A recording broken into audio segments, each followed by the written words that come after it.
శ్రీ లలితా సహస్రనామ స్తోత్రంలోని 600వ నామం దక్షయజ్ఞ వినాశిని మంత్రస్వరూపంలో శ్రీ దక్షయజ్ఞ వినాశిన్యై నమః.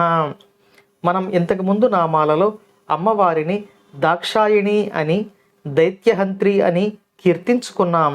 అంటే అమ్మవారు దక్షుని పుత్రికగా వచ్చిన తాను పరమేశ్వరుని యొక్క శక్తి స్వరూపిణి కాబట్టి తన తండ్రిలో కలిగిన అసుర బుద్ధులను, తన తండ్రిని ఆశ్రయించి ఉన్న దేవతల యొక్క అసుర బుద్ధులను నశింపచేయటానికి దైత్యహంత్రి స్వరూపంలో దర్శనమిచ్చారు అని మనం తెలియచేసుకున్నాం.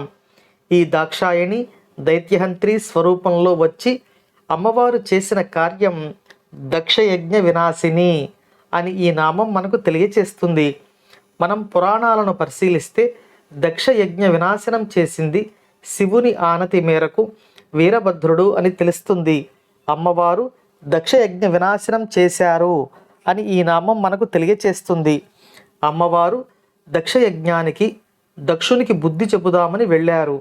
కానీ దక్షుడు వినలేదు.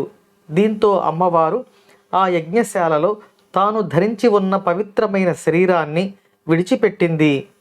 అమ్మవారి యొక్క శక్తి నశింపచేయటానికి వీలు కానిది.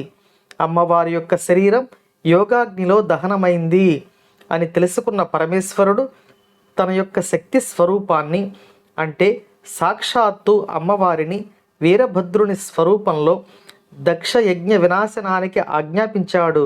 అంటే పరమేశ్వరుని శక్తి స్వరూపమైన అమ్మవారే ఆ దక్షయజ్ఞ వినాశనం అనే మహాకార్యాన్ని నిర్వర్తించింది అని మనకు ఈ నామం తెలియచేస్తుంది. శివనిందకు పాల్పడితే శివుడు చలించడు. కానీ ఆయన శక్తి అయిన ప్రకృతి పరమేశ్వరి స్వరూపంలో తప్పక శిక్షిస్తుంది అని ఈ నామం మనకు తెలియచేస్తుంది. ఆ దక్షయజ్ఞ వినాశిని అయిన అమ్మవారు మనలను, మన బుద్ధులను శివస్మరణలో ఉండేటట్లు రక్షించుగాక. ఓం శ్రీమాత్రే నమః.